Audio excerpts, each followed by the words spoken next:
మాతజీ తెలుగులో నాకు తెలియదు కానీ ఎంటాంగిల్మెంట్ ఇన్ ఫ్రూటివ్ యాక్టివిటీస్. కర్మబంధనం. కర్మబంధనం. కర్మబంధనం.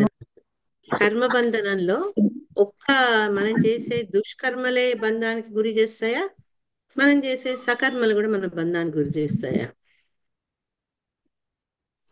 రెండు మాతజీ. Very good. అందుకే మనం చెప్పుకున్నాం కదా, యమునాదేవి ఏమంటుంది, నేను పాపాలే కాదు పుణ్యాలు కూడా వాసి చేసిస్తా అంటుంది. అంటే ఎప్పుడైతే కర్మరహితమైన భావన మనం వస్తామో స్థితికి, అప్పుడు మన భగవంతునికి దగ్గర కావచ్చు అన్నమాట.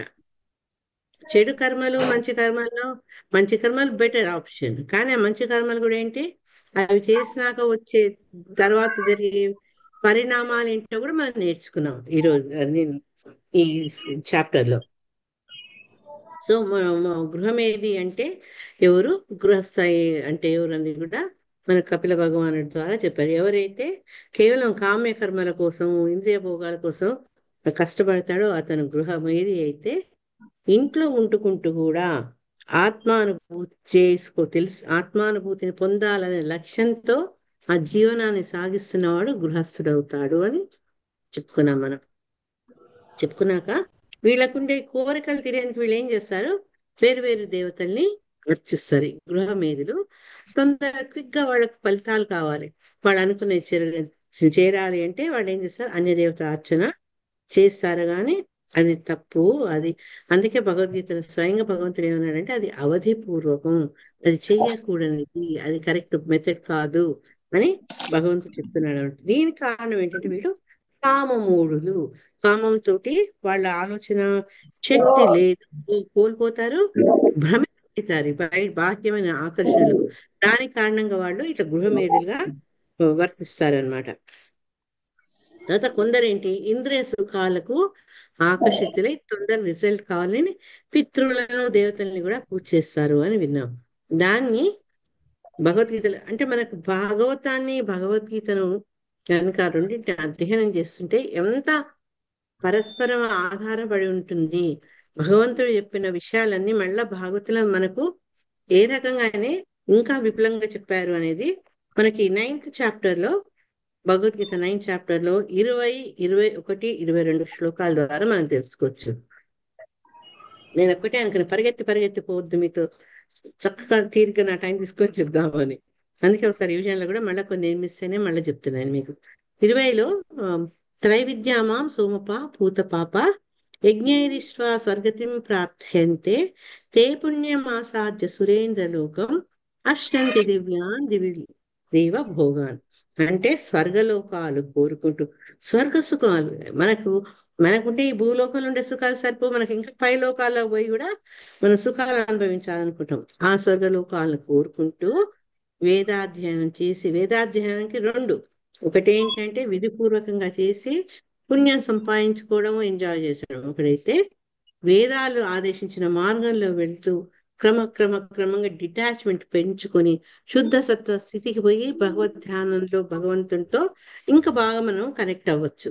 ఈ రెండు ఆప్షన్లో గృహమేధులు ఏం చేసుకుంటారో, ఈ వేదాలు అన్ని పారాయణం చేసి యజ్ఞాలు చేసి దానాలు చేసి ఇవన్నీ చేసి వాళ్ళు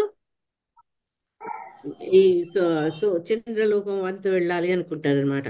వాళ్ళు ఏంటంటే అక్కడ పోయి ఎంజాయ్ చేద్దాం, చంద్రలోకంలో దొరికే సోమరసాన్ని నేను ఎంజాయ్ చేస్తా, ఇట్లన్నీ అనుకొని వాళ్ళు ఈ రకమైన పుణ్యకార్యము చేస్తుంటారు అనమాట. ఎప్పుడైతే పాపాలు తొలగిపోతాయో ఈ పుణ్యకార్యాల వల్ల, వాళ్ళు సంపాదించినటువంటి పుణ్యం వల్ల వాళ్ళు ఊర్ధ్వలోకాల్లోకి వెళ్ళి వాళ్ళలో ఒకరిగా అక్కడుండే సుఖాలు భోగాల్ని అనుభవిస్తారు. ఎంత అనుభవించినా మనం గుర్తుంచుకోవాల్సింది ఏంటంటే అది తక్కువసేపే. అది మనకి భగవద్గీత శ్లోకాలు చెప్తారు. అయితే మన దగ్గర ఎట్లా అంటే ఫర్ ఎగ్జాంపుల్ అహ్మదాబాద్ ఉందనుకోండి, అహ్మదాబాద్ లో ప్రొహిబిషన్ అంటే వాడు మద్యపానం చేయలేరు, అమ్మనియరు. గోవా పోతే మనకి ఎక్కడైనా అక్కడ నీళ్ళలాగా పారుతుంటది. అందుకని ఇక్కడ ఉన్న ధనవంతుల పిల్లలు ఎంజాయ్ చేయాలనుకున్న వాళ్ళు గోవాకి వెళ్ళిపోతారు. అదే రకంగా ఈ భూలోకంలో ఉన్నవి సరిపోక మనకు పై లోకంలో చంద్రలోకం పోయి అక్కడ సోమరసాన్ని ఎంజాయ్ చేయాలని కొందరు భావిస్తుంటారు. మనకి ఎప్పుడైనా సరే మన ప్రాబ్లం ఏంటంటే మనకు అన్ని కష్టాలు, యువతల వాళ్ళు అంతా హ్యాపీగా ఉన్నారు అనుకుంటాం మనం. మనకి ఈ దేశంలో అంత రుచు, పాలిటిక్స్, దరిద్రం, ఇది అది. కొన్నాళ్ళు మనం స్విట్జర్లాండ్ పోయి ఉందాం అనుకుంటాం. కానీ ఉన్న కష్టపడి సంపాదించిన డబ్బులంతా తీసుకొని ఏ స్విట్జర్లాండో ఇంకెక్కడో చక్కటి ప్రదేశాలకు వెళ్తాం. ఓకే, ముందంతా బాగానే ఉంటాయి, కానీ ఒక్క విషయం మనం మర్చిపోతున్నాం. ఎవరైతే అక్కడ స్థానికులు ఉంటారో వాళ్ళు ఎదుర్కొనే ప్రాబ్లమ్స్ వాళ్ళకు కూడా ఉంటాయి. మనకి ఒక భూమి మీద ఒక అద్భుతమైన ప్లేసు, ఒక కాశ్మీరు, భూతల స్వర్గం ఇట్లా అనుకోవచ్చు మనం. అక్కడ ఉండే వాళ్ళకుండే పొలిటికల్, తర్వాత ఆర్థిక ప్రాబ్లమ్స్, సోషల్ ప్రాబ్లమ్స్ ఏమన్నా ఉండొచ్చు. అదే రకంగా ఎవరైతే ఈ స్వర్గలోకాలకు పోదాం అనుకుంటారో వాళ్ళకు ఆ లెవెల్కి తగినట్టు ప్రాబ్లమ్స్ ఉంటాయి. అంటే ఇటువంటి బంధాలకు, ఎటువంటి ప్రాబ్లమ్స్ కి లేని నీట్గా ఉండే ప్లేస్ స్వర్గం కాదు. అన్నిటికంటే ముఖ్యంగా ఏంటంటే, ఏ మృత్యు గురించి మనం భయపడతామో మనం అక్కడికి పోతే కూడా ఆ మృత్యు పాలవ్వాల్సింది. ఒకటి ఏంటంటే, ఆ కాలమానం వాళ్ళు ఎక్కువ కాలం బతుకుతారు, మనకంటే బెటర్ గా అనుభవిస్తారు భోగాల్ని.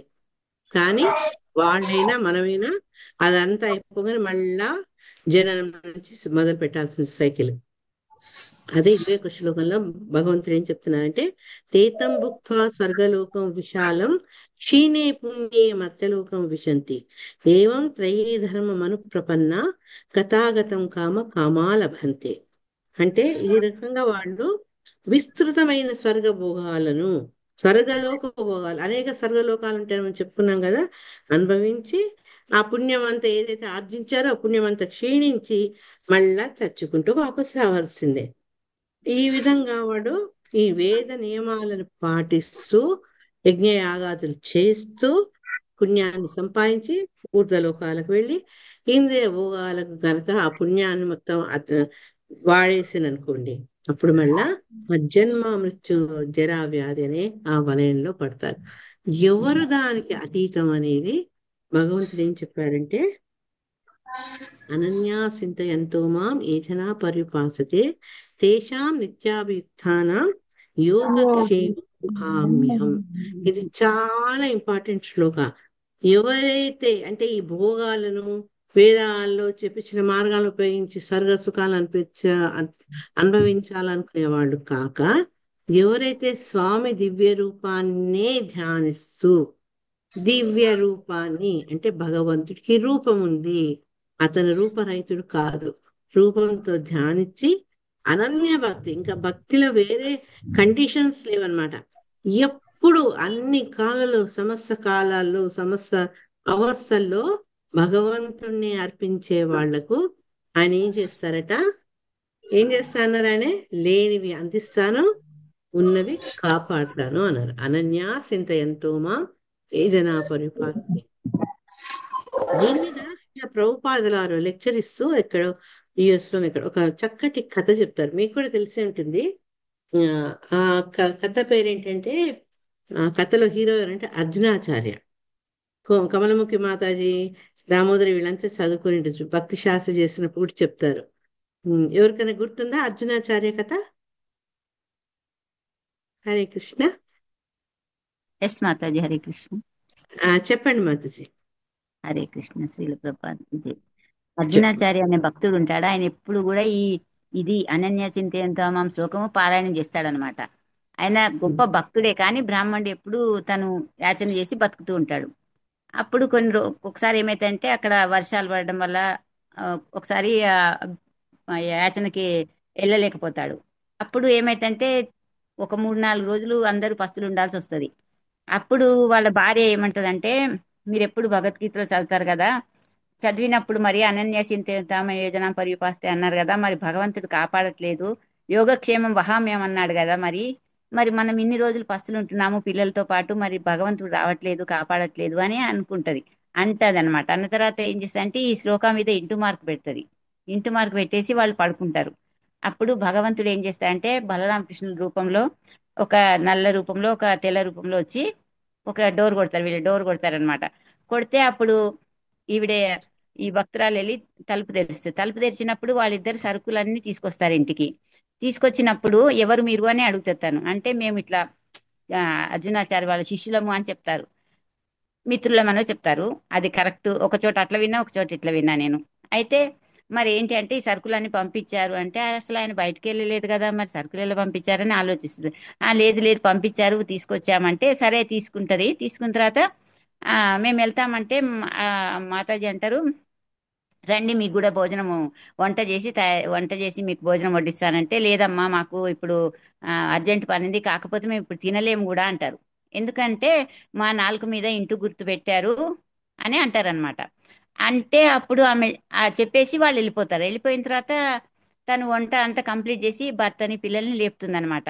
లేపిన తర్వాత చూడండి నేను మంచిగా వంట చేశాను అందరూ ప్రసాదం తీసుకుందరు భగవంతుడికి ఆఫర్ చేసి అనేసి అనుకున్న తర్వాత ఏమైతుందంటే అసలు ఆయనకి డౌట్ వస్తుంది సరుకులే లేవు కదా ఇంట్లో ఈవిడ వంట ఎలా చేసింది అని. ఎలా చేసింది అని అడుగుతాడు అనమాట. ఎలా చేసావు మరి వంట అంటే మీ ఫ్రెండ్సే వచ్చారు ఇచ్చారు సరుకులన్నీ ఇచ్చారు, ఇలా చెప్పారు మీ శిష్యులమని మీ ఫ్రెండ్స్ మని చెప్పారు అని తను చెప్తుంది. అసలు ఎవరికి నేను సరుకులే ఇవ్వలేదు తెమ్మని చెప్పలేదు అని ఎలా ఉన్నారు వాళ్ళు అంటే ఇలా ఉన్నారు అని చెప్తుంది.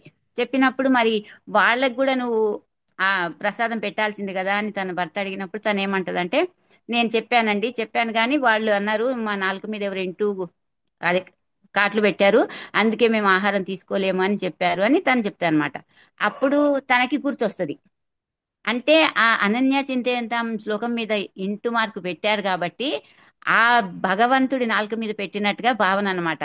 అంటే ఈ శ్లోకం ద్వారా భగవంతుడు కాపాడట్లేదు అని వీళ్ళు అనుకున్నారు కాబట్టి ఆ శ్లోకం నేను తప్పు చెప్పలేదు నేను నిజమే చెప్పాను అని భగవంతుడు నిరూపించడానికి వీళ్ళని కాపాడడానికి ఈ ఈ ఈ స్టోరీ వల్ల మనకందరికి తెలియడానికి ఆ ఆ విధంగా లీల చేశాడనమాట భగవంతుడు.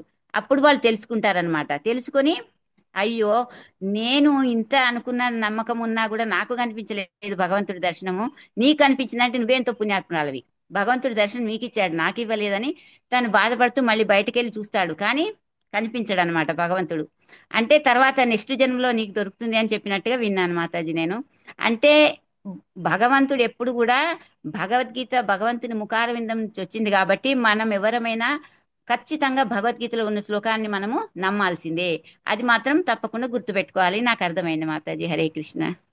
Hare Krishna, thank you thank you. Mataji. తప్పులు చెప్తే మన్నించండి మాతాజీ. హరే కృష్ణ. కొన్ని కొన్ని డిఫరెంట్ డిఫరెంట్ వర్షన్స్ ఉంటాయి. అవును. ఇప్పుడు ప్రభుపాద లెక్చర్ లో చెప్పింది ఏంటంటే అతను రోజు యాచన మూడు ఇండ్లకు వెళ్ళేవాడట. ఆ 3 ఇండ్లలో ఎంత దొరికితే అంతటితోనే తృప్తిపడి, అంటే బ్రాహ్మణ్ క్యారెక్టర్స్, అతనికి అత్యాశ లేదు. ఆ ఉన్న దాంతోనే ఇంట్లో పిల్లల్ని భార్యని పోషించి తను తినేవాడు. ఒకరోజు అతను వెళ్ళేసరికి ఆలస్యం అవుతుంది. దాంతో ఎక్కడా దొరకదనమాట. ఇప్పుడు మాతాజీ చెప్పినట్టు భార్య అది పిల్లల ఆకలి చూసి ఆమె బాధపడిపోతుంది. బాధపడిపోయి తను ఇట్లా వాళ్ళ అమ్మాయి ఇట్లా కూర్చొని పుస్తకాలు చదువుతుంటే ఏం లాభము, వాళ్ళ కడుపు నిండదు, ఏదైనా చేయండి అని కొంచెం తువలనాడుతుంది అనమాట. అతను దాంతో చదువుతున్న పుస్తకంలో ఈ అనన్యాసింత ఎంతో మా ఉంటుంది. ఒక్కసారి అతనికి డౌట్ వస్తుంది. నేనే స్వయంగా వస్తాను వాళ్ళకు లేనిది ఇస్తాను వాళ్ళకున్నది కాపాడుతానంటారు, ఆయన ఎందుకు వస్తారు అని ఆ నమ్మకం. అంటే చదువుతున్నారు కానీ సంపూర్ణమైన విశ్వాసం ఉండదు. బొగ్గుతో దాన్ని కుట్టేస్తాడు అనమాట ఆ పదాన్ని.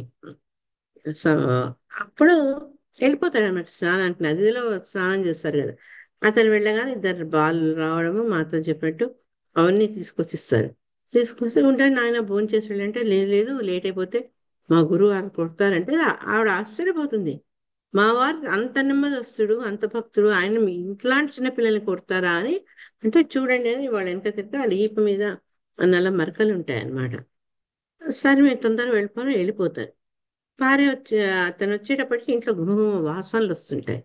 అరే వీళ్ళకి ఇవంతా ఎక్కడ దొరికినాయి, నాకు భిక్ష దొరకలేదు, ఇంత సామాన్ ఎక్కడిది అని ఆశ్చర్యపోతే అప్పుడు మీ అసిస్టెంట్స్ అట వాడు తీసుకొచ్చి ఇచ్చారు అని. నాకెవరు అసిస్టెంట్స్, నాకే పూట గడవని బ్రాహ్మణ్ నేను అని అతను ఆశ్చర్యపోతాడు. అంత బానే ఉంది కానీ మీరు ఏంటి అసలు అంత నిర్దయగా అంత చిన్న పిల్లవాళ్ళను కొడతారా మీరు, వాళ్ళ ఈపులు అంత మార్క్స్ ఉన్నాయంటే అప్పుడు అతను ఎవరు వచ్చారు ఎలా ఉన్నారు కొంచెం వర్ణించమంటుంది. అప్పుడు ఆ భార్య భగవంతుడు అనిల మేఘ శ్యామ రూపాన్ని అంతా చెప్తుంది. అట్లా ఇంకొకరు కాంతివంతంగా ఉన్నారని బలరాముడు గురించి వివరిస్తుంది. ఆ అనగా అతనికి ఒకసారి ఫ్లాష్ లైట్ లాగా వెలుగుతుంది. వెళ్ళి పూజ గదిలో చూసి ఏదైతే పుస్తకం అట్లా వదిలేస్తాడో ఫ్రస్ట్రేషన్ తోటి, ఆ పుస్తకంలో ఓపెన్ చేస్తే ఏవైతే గీతలు కొట్టేశాడో అవన్నీ పోయి క్లీన్ గా ఉంటుంది ఆ పుస్తకం. ఆయన వెళ్తూ వెళ్తే ఏం రాశారంటే, ఆ, అనన్యా చింతయంతోమా ఏదైనా పర్యుపాసతే, తర్వాత ఆ తేషాం తేషాం నిత్యాభియుక్తానాం నిత్యాభిస్థానం యోగ యోగక్షేమం వహామ్యహంకి ఆయన అక్కడ కరోతి మహం అని రాసిపోతారు. అంటే ఆయన చేరు, ఆయన దేవాదేవుడు, ఆయనకేంటి ఈ పనులు చేసేది, ఆయన ఎవరైనా అనుచరులతో పని అయ్యేటట్టుగా చూస్తారేమో అనుకుంటాడు అనమాట. అనుకొని ఈ పదాన్ని కరెక్ట్ చేయబోతాడు. కానీ భగవంతుడు వచ్చి స్వయంగా నిరూపించుకొని దాని మీద ఉన్న కొట్టివేతల్ని తీసేస్తారనమాట.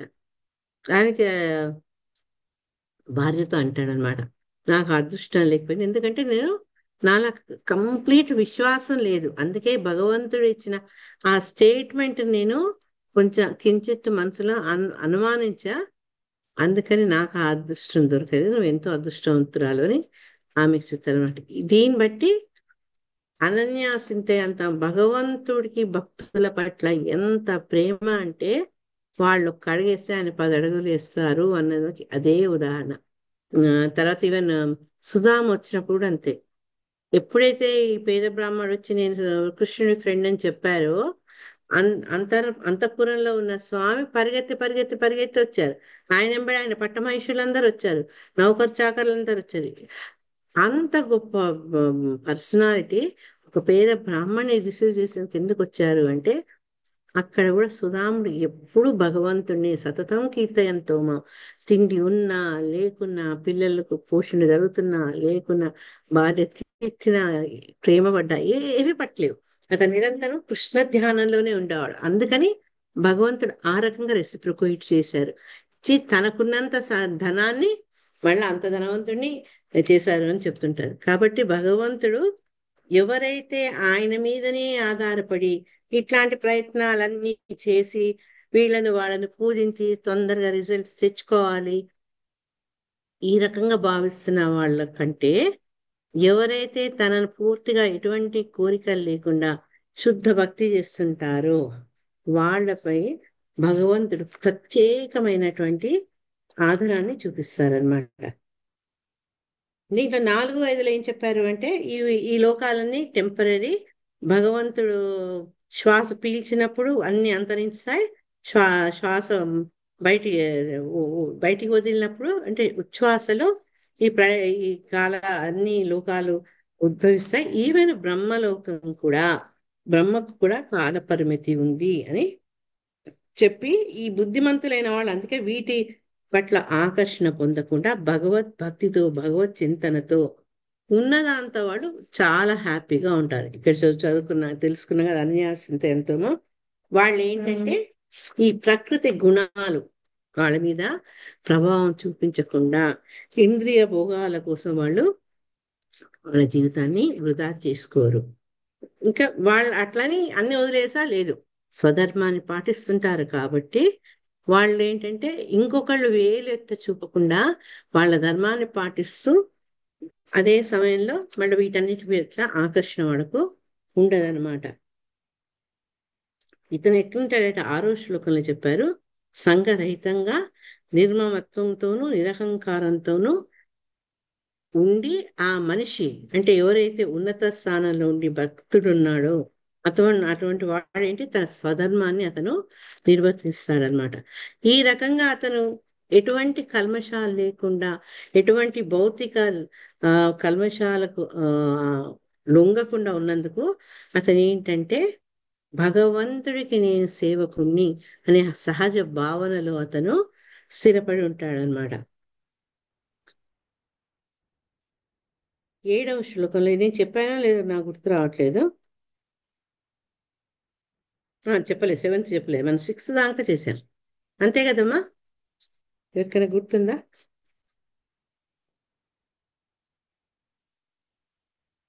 అవును మాతాజీ, 6 చేసాం మాతాజీ, 7th నుంచి చేయాలి. అంతే, 7th నుంచి చేయాలి. ఈ 6లో మనకు భగవంతుడికి ఇష్టమైనట్టు స్వధర్మాన్ని కొంచెం పాలించిన వాళ్ళ ఉదాహరణ అర్జునుడిని చెప్పుకున్నాం మనం. ఎందుకంటే ఆయన ఫీలింగ్స్ అక్కడ ఆయన ఇంపార్టెన్స్ ఇవ్వలేదు. భగవంతుడు యుద్ధం చేయమన్నాడు, యుద్ధం చేశాడు అంతే. వీళ్ళు ఏంటంటే ఈ మామూలుగా ఉండే గృహమేధులు వాళ్ళకి ఏదో ఆ, ఆర్థికంగా అడ్వాన్స్ అవ్వాలి, చాలా గొప్ప వాళ్ళని ప్రయత్నిస్తారు. కానీ ఈ భౌతిక బంధాలకు ఆకర్షణ లేని వాళ్ళు అటువంటి వాటి కోసం తెంపరపడరు. భగవంతుడి కోసమే వాళ్ళు పని చేస్తారు. పని చేసిన కర్మ ఫలాన్ని కూడా భగవంతుడికే అర్పిస్తారనమాట. నెక్స్ట్, సూర్యద్వారేణ తే యాంతి పురుషం విశ్వతో ముఖం పరావరేశం ప్రకృతిం అస్య అస్యోత్పత్యంత భావనం. ఇక్కడ అస్య ఉత్పత్తి అంత భావనం. యా, హరే కృష్ణ, చదవండి. హరే కృష్ణ చదవాలా మాతాజీ? చదవండి సురమాతది. హరే కృష్ణ. సూర్యద్వారేణ తే యాంతి పురుషం విశ్వతో ముఖం పరావరేశం ప్రకృతి మస్త్యోత్పత్య పత్యంత భావనం.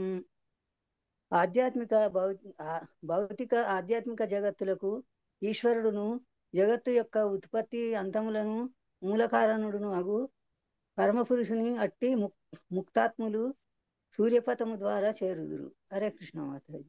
హరే కృష్ణ. అంటే ఈ ముక్తాత్ములు అంటే ఎవరైతే ఈ భౌతిక భావనల నుంచి విడిపడ్డారో అటువంటి ముక్తాత్ములు సూర్యపదం ద్వారా చేరుతారు. సూర్యపదం ఎందుకు వాడారు? ముందు అసలు ఎక్కడ చేరుతారు వాళ్ళు?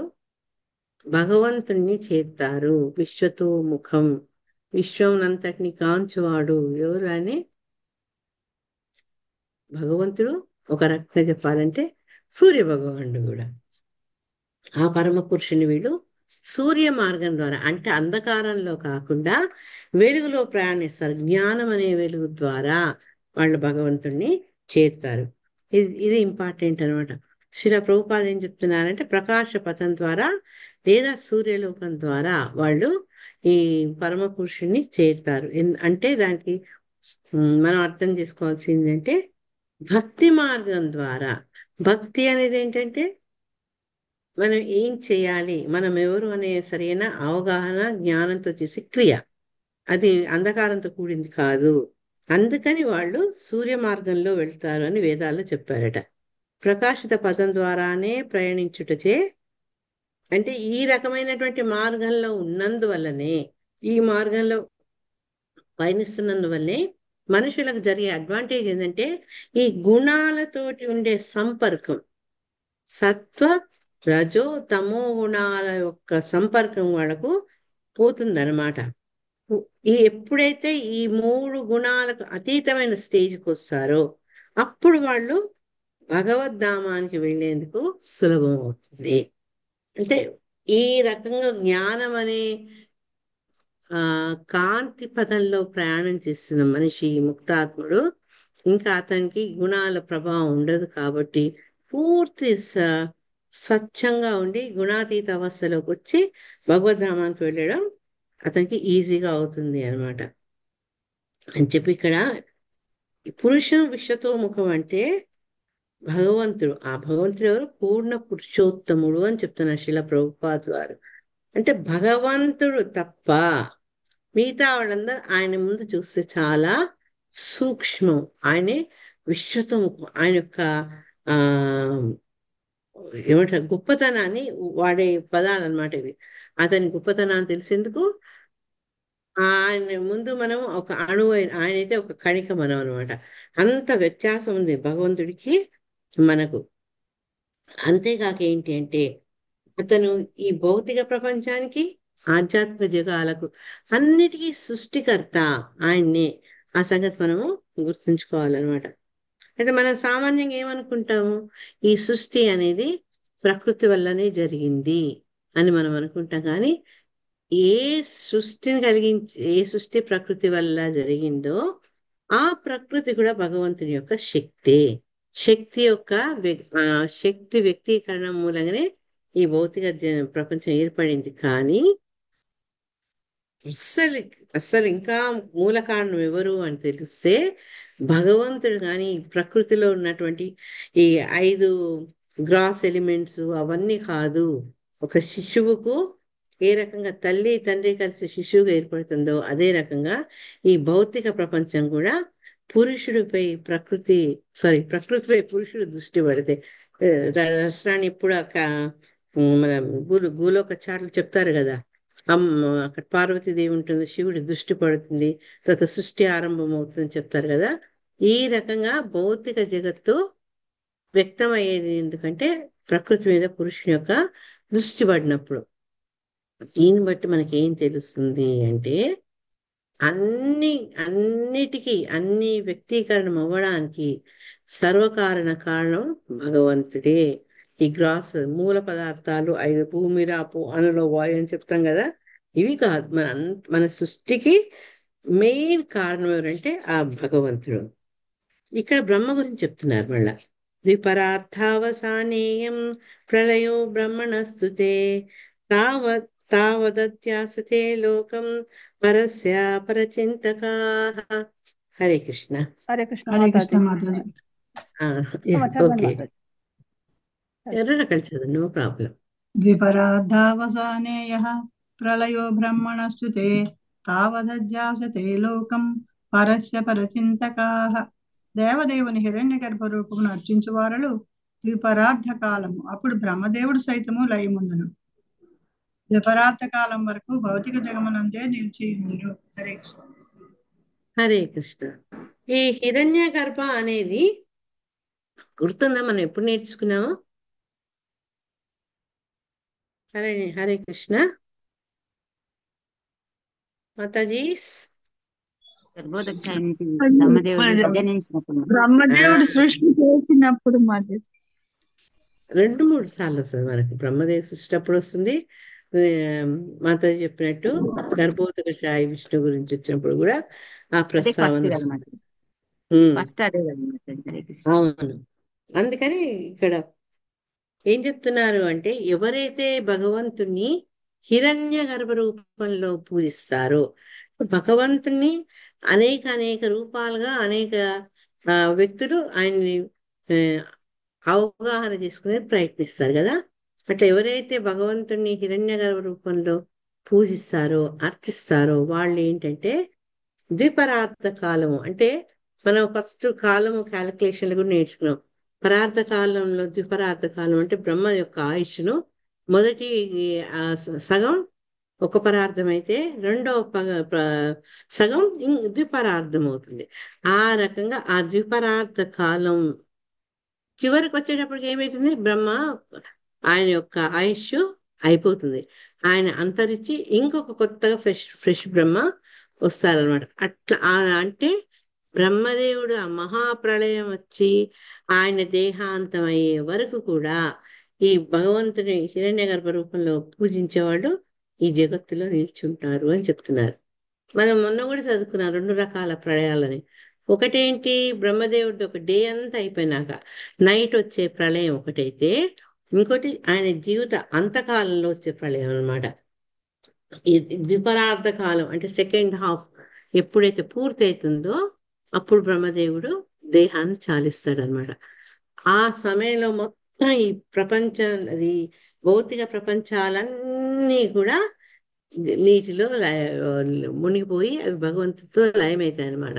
గర్భోదక్ష విష్ణు యొక్క పూర్ణ విస్తారము హిరణ్య గర్భుని అర్చించువారలు వైకుంఠ లోకమందరి దేవదేవుని నేరుగా చేరబోరు.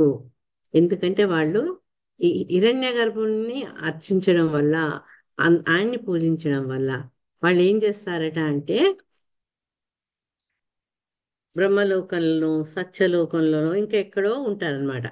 ఉండి ఎప్పుడైతే బ్రహ్మ సమయం అయిపోతుందో అప్పుడు బ్రహ్మతో పాటు వాళ్ళు కూడా ఆధ్యాత్మిక రాజ్యానికి అంటే భగవద్ధామానికి చేరుకుంటారు. అంత మటుకు వాళ్ళు ఏంటంటే ఈ రకంగా ఆ సత్యలోకం ఇంకేదైనా స్వర్గలోకాల్లో ఉండి బ్రహ్మది ఒక డే అయిపోగానే ఆయన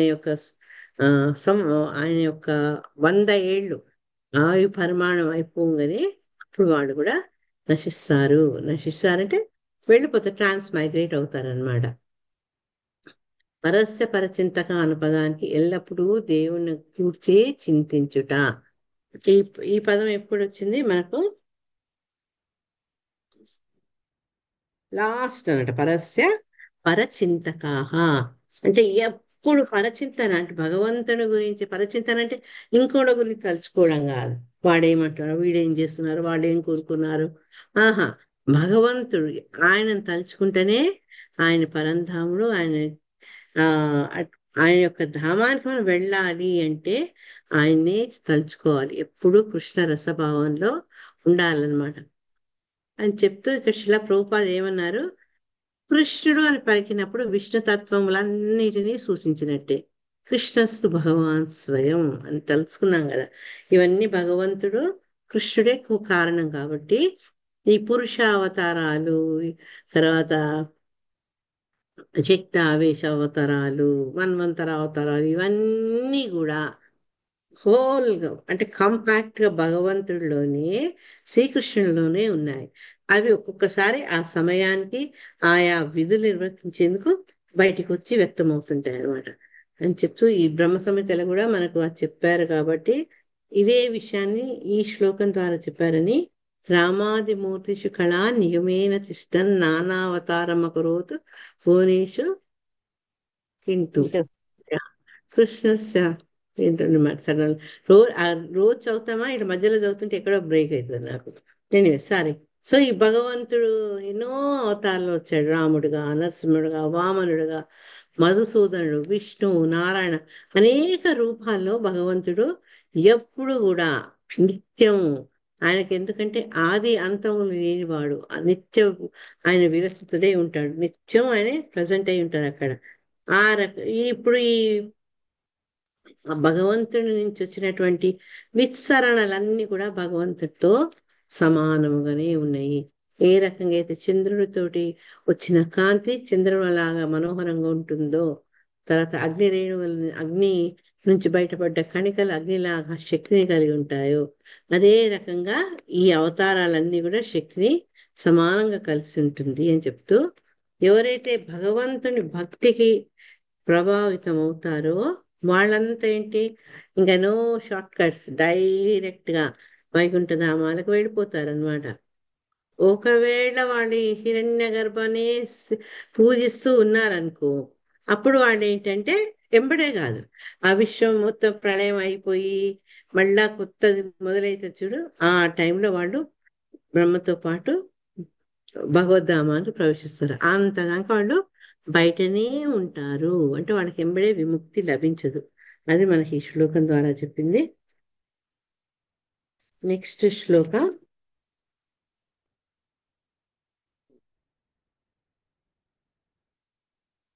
థ్యాంక్స్ అండి. బుక్ లో చిన్నగా కనిపిస్తుంది.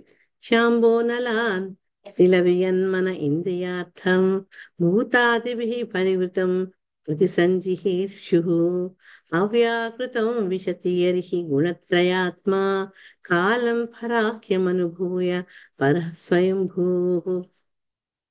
హరే కృష్ణ. హరే కృష్ణ మాత. చదవండి అమ్మా. క్ష్మా అంబా అనల అనల అనల అనలానిల వియాత్మన ఇంద్రియార్థా భూతాదిభిః పరివృతం ప్రతి సంజిహీర్షు ఆవ్యాకృతం విశతి హరి గుణత్రయాత్మా కాలం పరాఖ్యం అనుభూయ పరః స్వయంభుః. త్రిగుణాత్మకమగు ద్విపరార్థ కాలమును అనుభవించిన పిదప బ్రహ్మదేవుడు భూమి, జలము, వాయువు, అగ్ని, ఆకాశము, మనసు, అహంకారాదులచే ఆవృతమైనట్టి భౌతిక విశ్వమును పరిసమాప్తి చేసి భగవద్ధామమున కేగను. హరే కృష్ణ. ఇక్కడ అంటే ఎంత సునిశ్చితంగా, ఎంత ఇంపార్టెంట్ విషయాలు చెప్తున్నారు అంటే, బ్రహ్మదేవుడు కూడా ఆ రెండు పరార్థకాలు, ద్విపరార్థం అంతసేపు ఉంటారు. ఉండి ఇవన్నీ అనుభవించి తర్వాత ఆయనే ఈ తను వెళ్తూ వెళ్తూ ఈ భౌతిక విశ్వం, ఏం భౌతిక విశ్వం అంటే 7 ఎలిమెంట్స్, భూమి, రాపు, అన్లో, వాయు, ఖం, మనో, బుద్ధేవచ. వీటన్నిటితో ఏదైతే ఆవరించిందో ఆ భౌతిక విశ్వాన్ని మంచి చుట్టేసేసి భగవద్ధామానికి వెళ్ళిపోతారట. అంటే భగవంతుడు వెళ్తాడు, భగవంతుడితో పాటు ఎవరైతే హిరణ్య గర్భ ఆరాధకులు వాళ్ళు కూడా వెళ్తారని మనం పూర్వ శ్లోకాలు కూడా తెలుసుకున్నాం. శీలా ప్రభుపాద్ గారు ఏమంటున్నారంటే ఈ శ్లోకంలో అవ్యాకృతం అనే పదం ప్రధానమైంది. అంటే అవ్యాకృతం అనేది దేనికి ఈక్వల్ అంటే సనాతనం అన్న పదం మనం ఎక్కువ వాడాం అక్కడ, అదే రకం ఇక్కడ అవ్యాకృతం అన్నారు. అంటే వ్యాకృతం అంటే ఏంటంటే మార్పు అది సృష్టి సహజం. మార్పు ఎప్పుడు నిరంతరంగా జరుగుతూనే ఉంటుంది. ఆ రకంగా మార్పు వస్తూ వస్తూ చెందుతూ ఒక సమయం వచ్చేటప్పటికి అది అంతరించిపోతుంది. కానీ అవ్యాకృతం అంటే ఆ రకమైనటువంటి ముగింపు దానికి లేనిది. అది ఆధ్యాత్మిక జగత్తు అన్నమాట. భౌతిక జగత్తు లయానంతరం కూడా ఆధ్యాత్మిక జగత్తు నిలిచింటుంది. భౌతిక జగత్తు వెళ్ళిపోయింది, అయిపోయింది దాని పని అనుకుంటే కరెక్టే, కానీ మిగతా అన్ని కూడా అయిపోవాలని లేదు. అందుకే ఏం చెప్తున్నారంటే భౌతిక జగత్తు లయనాకంటే అది విలీనం అయిపోయినాక కూడా ఈ ఆధ్యాత్మిక జగత్తు అనేది ఎప్పుడూ నిలిచి ఉంటుంది. కాబట్టి దీన్ని అవ్యాకృతం అంటే ఎటువంటి మార్పుకు లోను కానిది. ఎందుకంటే అక్కడ భగవంతుడు నివసిస్తాడు.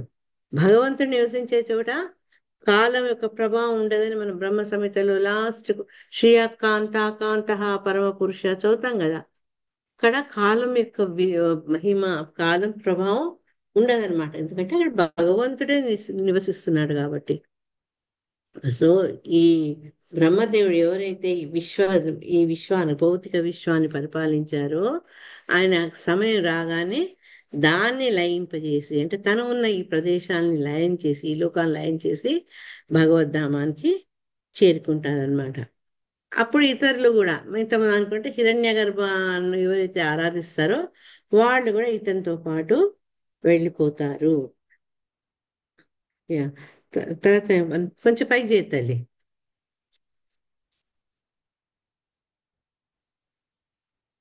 వర్డింగ్స్ గుర్తుంచుకోవాలి. వ్యాకృతము అవ్యాకృతం ఈ రెండు చాలు.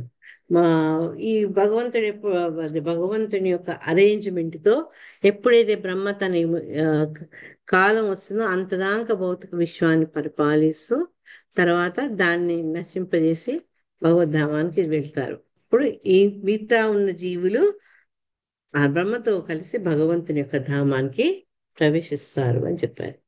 శ్లోక 10th. ఏవం పరేత్య భగవంతమనుప్రవిష్ట ఏ యోగినో జితమరున్మనసో విరాగాః తేనైవ సాకమమృతం పురుషం పురాణం బ్రహ్మ ప్రధానముపయాంత్యగతాభిమానాః. ఎస్ మాతాజీ చదవండి. హరే కృష్ణ మాతాజీ. ప్రణామ్. కృష్ణవేణి మాతాజీ. మాతాజీ హరే కృష్ణ. హరే కృష్ణ చదువుతారా? రవిశేషి చదవండి. మాతాజీ కదా. ఏవం పరే భగవంతమనుప్రవిష్ట ఏ యోగినో జితమను ఏ యోగినో. మాతాజీ ఏంటి మాతాజీ? హరే కృష్ణ చదవాలా మాతాజీ? వేరే వాళ్ళు చదువుతారా? మొదలు పెట్టేయండి. రవిశేషి మాత చదువుతున్నారు, నో ప్రాబ్లం, చదివేయండి. ఏవం పరేత్య భగవంతమనుప్రవిష్ట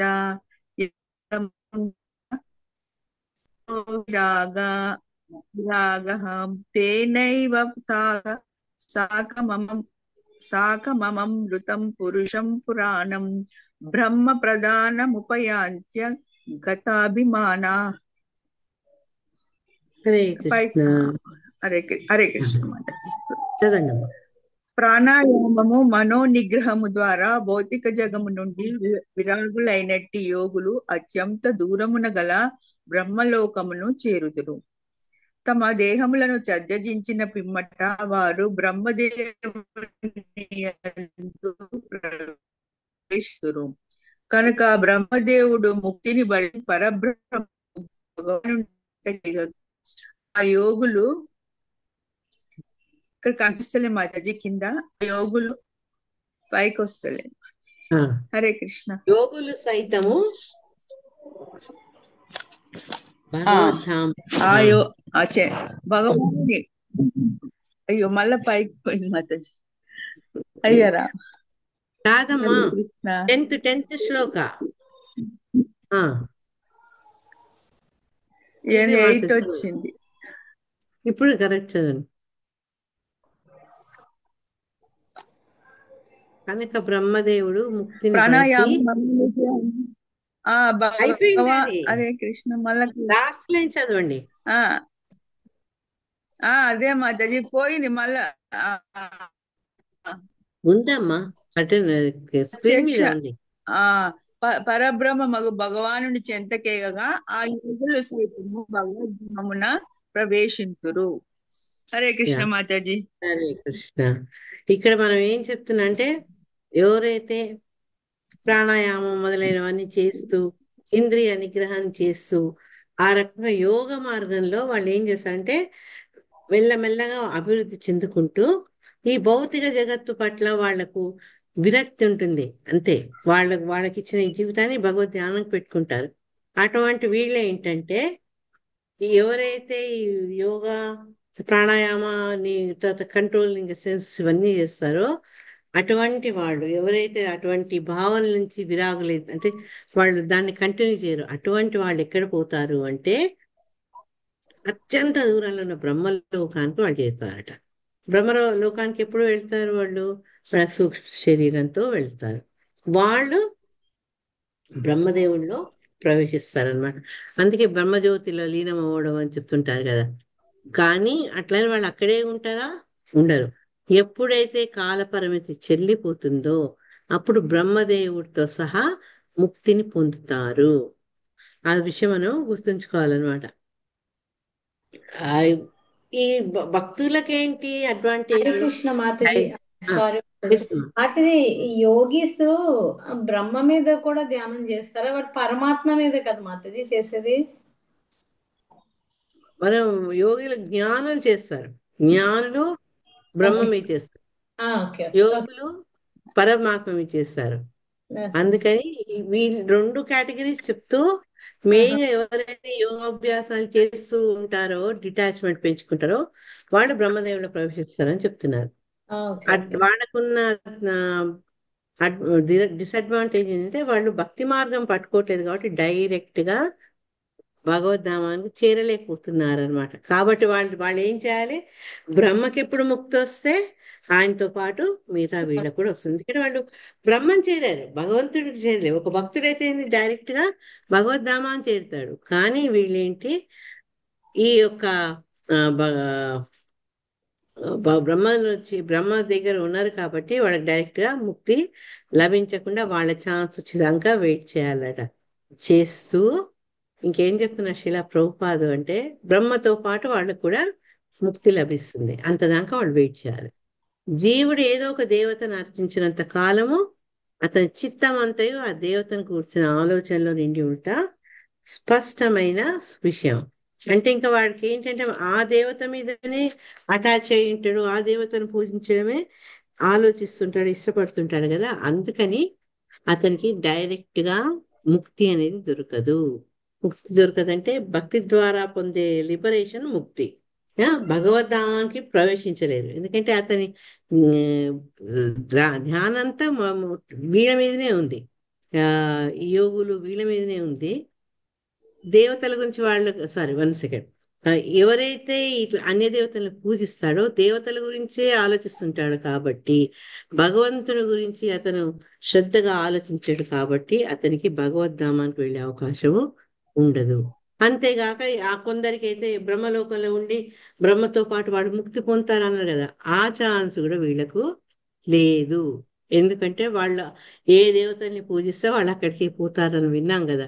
వాళ్ళకి అంత సుగమం కాదు మార్గం భగవంతుని చేరడం. అటువంటి యోగులు లేదా దేవతార్చకులు తిరిగి సృష్టి రచన కావించినప్పుడు మరల జన్మించే అవకాశము కలదు. దేవతలను వాళ్ళేంటి నిరాకార జ్యోతులు కలవరు కానీ భగవద్జ్యోతి ధామాలను చేరలేరు. కానీ మళ్ళా సృష్టి జరిగినప్పుడు వాళ్లకు ఆ జన్మ పొందేందుకు అవకాశము వాళ్ళకు ఉంది అని చెప్తున్నారు అనమాట. ఇక్కడ భగవద్గీతలో ఏం చెప్పారు? ఏప్యన్య దేవత భక్త యజంతే శ్రద్ధయాన్విత తేపి మామేవ కౌంతేయ యజంతి అవిధి పూర్వకం. ఓ కుంతి పుత్ర, ఇతర దేవతలకు భక్తులై వారిని పూజించేవారు నిజానికి నన్నే పూజిస్తున్నారు, కానీ అది వారు తప్పు మార్గంలో చేస్తారా? యజంతి అవిధి పూర్వకం అదనమాట. ఈ రకంగా ఆయన ఏం భగవంతుడు కరదామ మునిలా మనకు చెప్తున్న విషయాలు ఏంటంటే, ఎవరైతే అన్య దేవతార్చన చేస్తూ తర్వాత షార్ట్ కట్స్ తీసుకుందాము అనుకుంటే వాళ్ళకి అది సులభము కాదు. ఇటు భగవద్ధామంలో పోలేరు, అన్ని రకాల జ్యోతిలో కూడా వాళ్ళు లీనం కాలేరు. వాళ్ళు ఏంటంటే మళ్ళా వాళ్ళ సుకృతి వల్ల మళ్ళా దేవత వీళ్ళు ఇంకొక జన్మ వచ్చినప్పుడు జన్మ తీసుకొని ఆ రియలైజేషన్ తో ముందుకు వెళ్తారు అనమాట. నెక్స్ట్ శ్లోక. హరే కృష్ణ మాతాజీ. హరే సారీ, కృష్ణ. ఈ Yes, sir. ట్రాన్స్లేషన్ లో ఉన్నది కదా మాతాజీ. అంటే ఈ యోగీస్ బ్రహ్మ దగ్గరికి వెళ్ళినప్పుడు బ్రహ్మ లిబరేట్ అయ్యి when he goes back to the lord, అక్కడ వెళ్ళిపోయినప్పుడు అంతదాకా వీళ్ళు కూడా వెళ్ళిపోతారా? వాళ్ళు ఎందుకంటే బ్రహ్మలో మర్జ్ అవుతారు. అగో వారు బ్రహ్మదేవుని యందు ప్రవేశింతురు, అదే మర్జ్ ఇంగ్లీష్ అవుతారు. లో కూడా ఉన్నది మాతాజీ, అదే నాకు డౌట్ వచ్చింది. అందుకని ఏంటంటే వాళ్ళకి వేరే డైరెక్ట్ గా లిబరేషన్ అనేది వాళ్ళకు ఉండదు. ఓకే. వాళ్ళదంతా ఇట్స్ లింక్డ్ విత్ బ్రహ్మ. బ్రహ్మ ఎప్పుడైతే ఆయన ముక్తి వస్తుందో వీళ్ళకు కూడా ఆయనతో పాటు వస్తుందట. గుర్రం గూటం రెండు కలిసే పోతాయి, విడివిడిగా పోవు. హరే కృష్ణ. హరే కృష్ణ. మాతాజీ అంటే వీళ్ళు కొంతమంది నిరాకార బ్రహ్మ జ్యోతిలోకి వెళ్ళి కొంతమంది ఇలా కూడా వెళ్తారు అనుకోవచ్చా మాతాజీ ఆ, బ్రహ్మలోకం? అవును. ఇందులో మాట్లాడే వాళ్ళను ఏది చెప్పారు అంటే హిరణ్య గర్భుణ్ణి ఆరాధించిన వాళ్ళు అని చెప్పారు. మన ముందు శ్లోకాల్లో చెప్పారు కదా. ఎస్ వాళ్ళు మాతాజీ. గర్భుడు అంటే ఆ విరాట రూపమే కదా మాతాజీ. అదే చెప్తున్నారు, 2-3 రకాల ఈ హిరణ్య గర్భ అనే పదము 2-3 సార్లు వస్తుంది. నాకు ఈ క్లాస్ అయినాక నాకు ఎవరైనా మీరు చాంటింగ్ చేసే లోపల ఈవెన్ బ్రహ్మ సంహితలు కూడా దాని గురించి డీటెయిల్ ఎక్స్ప్లెనేషన్ ఉంది. ఒకసారి అది కూడా చూద్దాము. ఇప్పుడు అంటే 11 దీనికి ముందు శ్లోకాస్ లో కూడా ఉంది మాతాజీ, విరాట రూపము భౌతికము, మన దేహం కూడా భౌతికము అని సంథింగ్ ఫర్దర్ శ్లోకాస్ లో కూడా ఉంది మాతాజీ, నేను అవును చదివాను. అవును అదే చెప్తున్నా. అందుకని హిరణ్య గర్భ అనేది మనకు 2-3 ప్లేసెస్ డిఫరెంట్ గా డిస్కస్ చేయబడింది. ఒక చోట బ్రహ్మని హిరణ్య గర్భ అని కూడా అన్నారు. ఎస్ మాతాజీ, అంటే భగవంతుని నాభి నుంచి వచ్చారు కదా, పుట్టుక లేకుండా అనేసి కూడా అవును. ఆయన ఇంతకుముందు చెప్తున్నాం అందుకని కూడా మాతాజీ. ఆయన హిరణ్య గర్భ అందుకనేసి అన్నారు. అందుకే ఈ వీటి నుంచి డీప్ పోవాలంటే ముందు ఒకసారి ఇదైనాక అంటే బ్రహ్మ సమీకలో ఒక శ్లోకంలో ఉంది అది. అదే మాతాజీ, ఈ శ్లోకాలు అంటే లాస్ట్ శ్లోకాలో చెప్పారు కదా హిరణ్య గర్భ అంటే అక్కడ ఎవరు అవును. బ్రహ్మదేవుని లేకపోతే భగవంతుని విరాట రూపాన్ని అనేసి కొంచెం కన్ఫ్యూజన్ మాతాజీ అంతే. ఇక్కడ చెప్తున్న భగవంతుని యొక్క విరాట రూపం గర్భోదక మాతాజీ శాయి మరి అని చెప్పారు. మాతాజీ yes, విష్ణు మాతాజీ. రూపం అని కూడా అనుకోవచ్చా మాతాజీ? మరి హిరణ్య గర్భ ఏంటమ్మా? అంటే విష్ణు రూపం, హిరణ్య గర్భ అని అంటే మరి విష్ణు రూపం అని కూడా అనుకోవచ్చా మాతాజీ? అనుకోవచ్చునే, అదే చెప్తున్నా. విరాట రూపంలో హిరణ్య గర్భ అన్న పదం వస్తుంది. మనం క్రియేషన్ గురించి చదువుకున్నప్పుడు కూడా వచ్చింది ఆ మాట. అయితే ఇక్కడ ఏం చెప్పారు అంటే ఏది అక్కడ ఉంది ఏంటి? ఇగో, ఒకవేళ వారు గర్భోదక శాయి విష్ణు యొక్క ప్రధానాంశం అర్చించు వాడైతే ప్రళయాంతం వరకు ఆ విశ్వం నందే నిల్చుండి పేరుదుప భగవద్ధామాన్ని చేరుతారు అని చెప్పారు. అది 8th శ్లోకాలు. దీంట్లో ఫస్ట్ ఏమన్నారు? సమస్త భౌతిక విశ్వముల లయమందును, అదేంటి సృష్టి అంతంలో గర్భోదక శాయి విష్ణు యొక్క పూర్ణ విస్తారముగు హిరణ్య గర్భుని అర్చించు వారలు డైరెక్ట్ గా వైకుంఠ లోకానికి వెళ్ళరు అని చెప్పారు. సో ఇక్కడ మనము దాన్ని అన్వయించుకుని చేయాలి అంటే ఇంకొంచెం డీప్ గా వెళ్ళాలి. అందుకంటే ఇదైనా ఒకసారి బ్రహ్మ సంహిత చదువుదాం మనం. ఓకేనా? హరే కృష్ణ మాతాజీ. ప్రణామ్ మాతాజీ. హరే కృష్ణ. మాతాజీ ఇప్పుడు ఇక్కడ 10th శ్లోకంలో అంటే యోగాభ్యాసం ద్వారా చేసే వాళ్ళు మాత్రం బ్రహ్మదేవుని దగ్గరికి వెళ్ళి అక్కడ ఆ, నుంచి భగవద్ధామంకి వెళ్తారని చెప్తున్నారు కదా మాతాజీ. అవును, కానీ మామూలుగా వేరే జీవులు ఇతర దేవతలను పూజించే వారు మాత్రం మళ్ళీ ఇక్కడికి వెళ్ళరు, వస్తారని చెప్తున్నారు. అక్కడికి వెళ్ళరు. ఎందుకంటే ఆ, చెప్పారు కదా, ఆ, ఉమ్, ప్రత్యేకంగా భగవంతుణ్ణి పూజించినంత మటుకు వాళ్ళకి డైరెక్ట్ గా ముక్తి రాదు. అందుకని ఉమ్, ఆ లోకంకి వెళ్ళిన వాళ్ళు బ్రహ్మలోకానికి ఎవరైతే చేరినో బ్రహ్మకు ముక్తి వచ్చేదాకా వాడు వెయిట్ చేయాల్సిందే. తర్వాత ఉమ్, మన గీతలు చెప్పినట్టు వేరే వేరే అన్య దేవతార్చన చేసిన వాళ్ళు, పితృదేవతలు చేసిన వాళ్ళు, వాళ్ళ అంతిమ డెస్టినేషన్ అక్కడే ఉంటుందన్నమాట. ఉండి ఉమ్, మళ్ళా ఆ రకంగా బతుకుతుంది, ఆ రకంగా జీవిస్తూ మళ్ళా వేరే వాళ్ళ కర్మలకు అనుగుణంగా వాళ్ళకు జన్మ రావడము, ఆ జన్మతో మళ్ళా భక్తి రావడం. ఎప్పుడైతే గురువు వాళ్ళ జీవితంలో ఎంటర్ అవుతారో వాళ్ళ భక్తి మొలకెత్తడం, ఈ భక్తి లతా బీజం పెరగడం, ఇవన్నీ ఆటోమేటిక్ గా జరిగిపోతాయి అన్నమాట. అంతేగాని ఇటువంటి వాళ్ళు ఎవ్వరికీ కూడా భగవద్ధామం ప్రవేశించేందుకు అర్హత లేదు.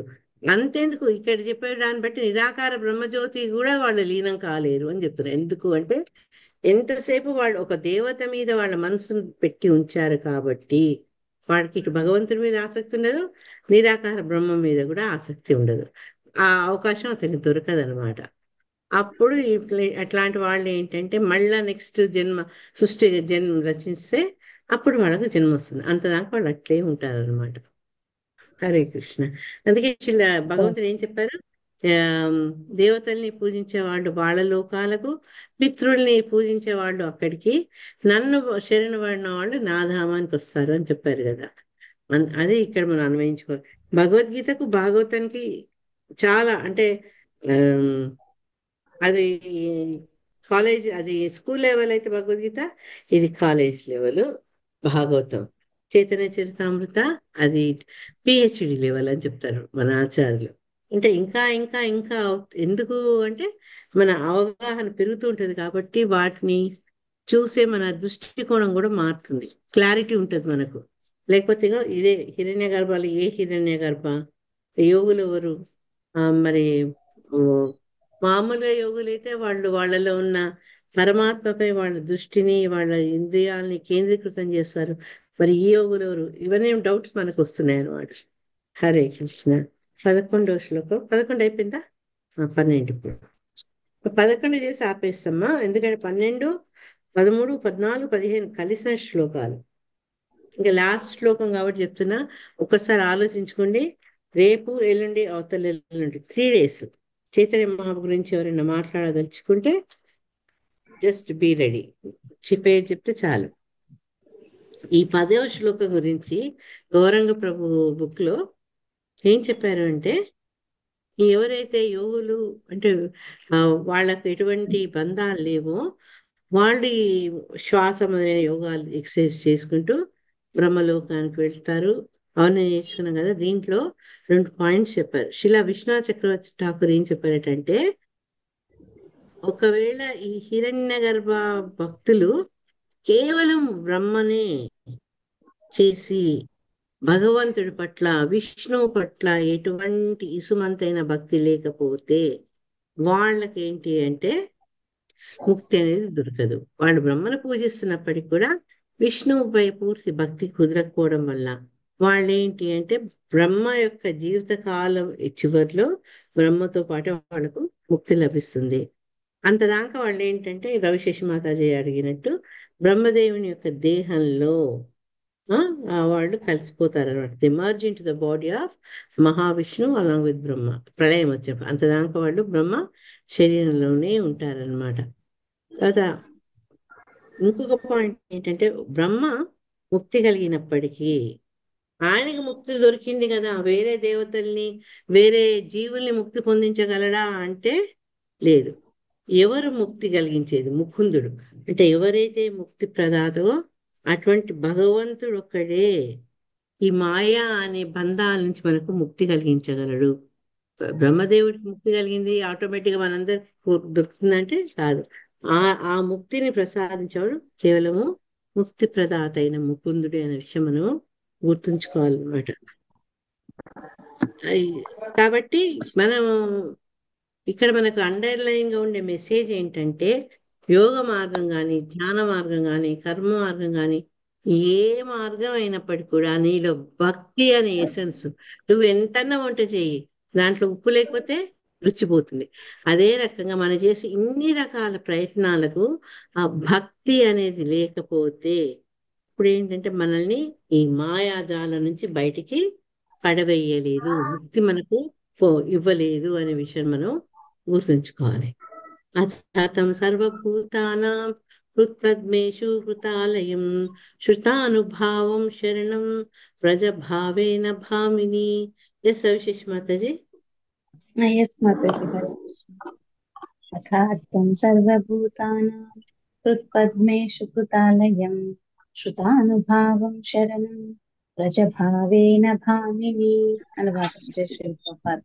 కనుక ఓ జనని, ఎల్లరి హృదయములందు ఆసీనుడై ఉన్న భగవానుని నేరుగా భక్తి యోగముచే ఆశ్రయించుము.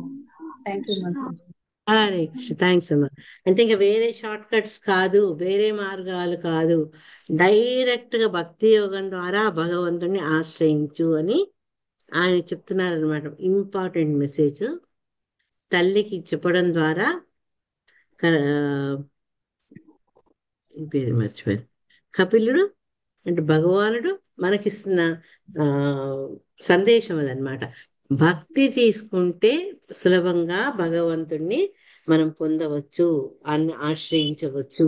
మిగతా మార్గాల్లో అది ఆ ప్రయాణం కొంచెం టఫ్, ఛాలెంజింగ్.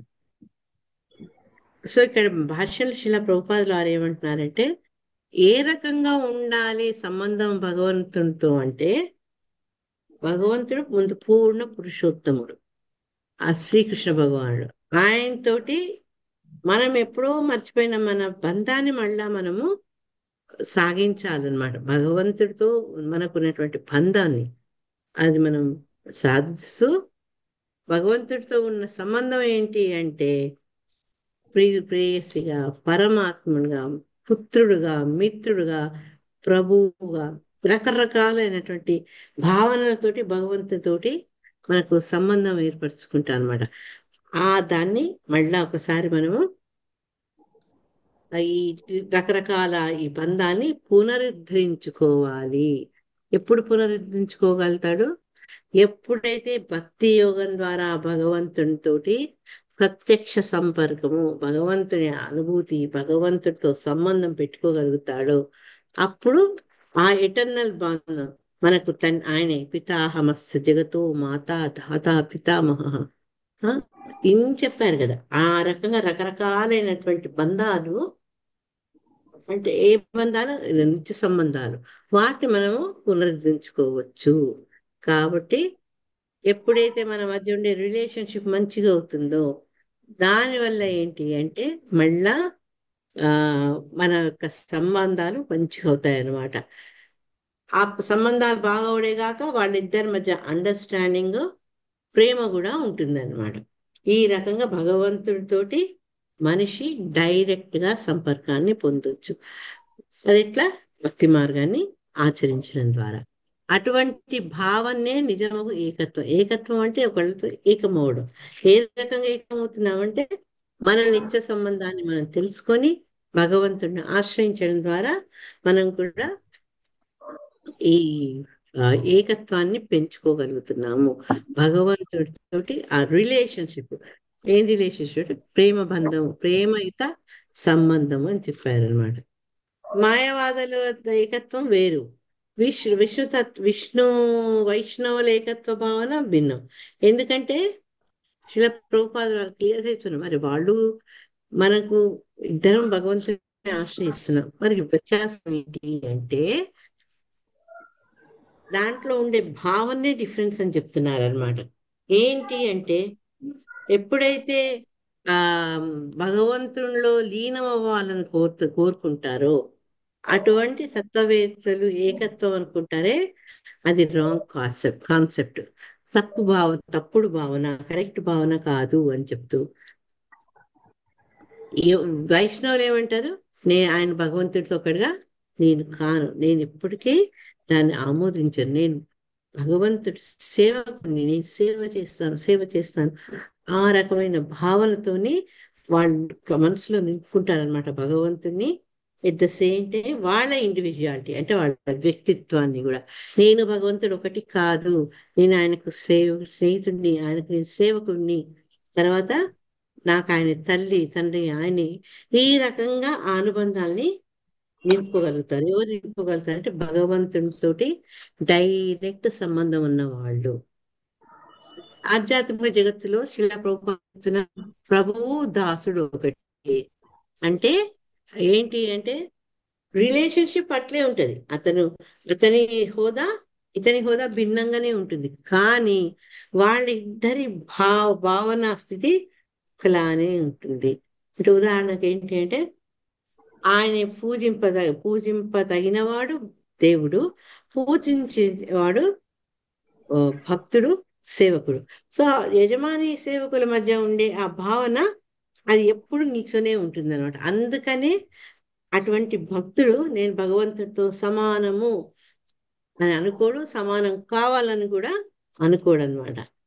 ఇదే ఇక్కడ కపిలదేవుడు ఏం చెప్తున్నారంటే తల్లితో చెప్తూ, నీకు ఇండైరెక్ట్ మెథడ్ అక్కర్లేదమ్మా, నువ్వు డైరెక్ట్ గా భగవంతుని ఆధీనం అవ్వచ్చు. కానీ ఆ ఆవిడ ఎంత అదృష్టవంతురాలంటే మనందరికి దొరికిన అవకాశం డైరెక్ట్ గా ఆ భగవంతుడే ఆమెకు పుత్రుడుగా జన్మించాడు కదా.